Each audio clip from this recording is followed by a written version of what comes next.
Chicken fillet steak nga ang ulam ko for tonight's video!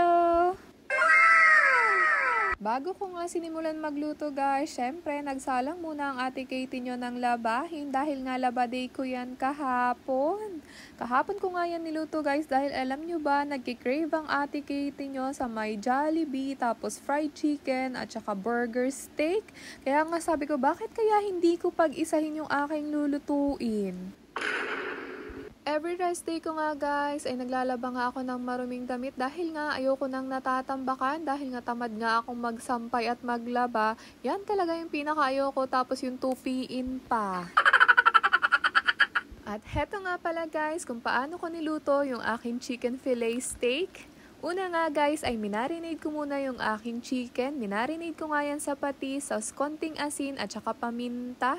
Mga 3 hours or 4 hours pwedeng nyong ibabad yan. After ko nga i-marinate guys, ay nilagyan ko ng isang itlog, tapos harina at saka breadcrumbs. Pinaghalo-halo ko nga lang iyon dahil yan na nga yung ipiprito natin mamaya. Pero dahil gusto ng ate Katie nyo na mas ma-crispy yung kanyang chicken, sinawsaw ko pa nga ulit ito sa may breadcrumbs bago ko iprito. Ipa-fry nga lang natin to hanggang sa mag-golden brown. Nga pala guys, talagang crave na crave talaga ako sa may Jollibee Chicken Joy. Oh my God!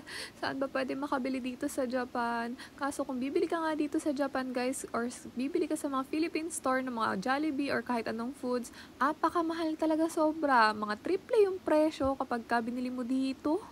Kaya nga, imbes na bumili ako ay siya, gumawa na lang ang ate Katie nyo. At least, diba, naibsan pa yung aking cravings agad-agad kaysa mag-aantay pa ako ng ilang araw. Napakatagal ko na nga kasing hindi nakakakain sa may fast food. Oh my God, 3 years na guys. 3 years na ako hindi nakakakain sa Jollibee.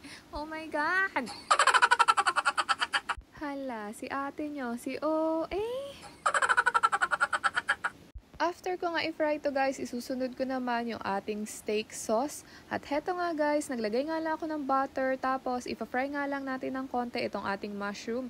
After nga no, nilagyan ko ng harina, tapos ihalo-halo lang natin hanggang sa matunaw, then lalagyan natin ng 1 cup of water. Tapos lalagyan din natin ng chicken cubes at saka 1 tablespoon of soy sauce. Tapos lalagyan nga lang natin ng paminta at konting asin. Tapos halu-haluin lang. Okay na yon.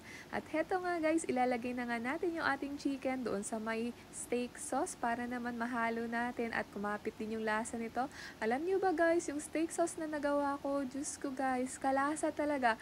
Napakagaling nga dahil nanood nga lang ulit ako sa may black app. Tapos heto, mas masarap pa nga yung aking nagawa.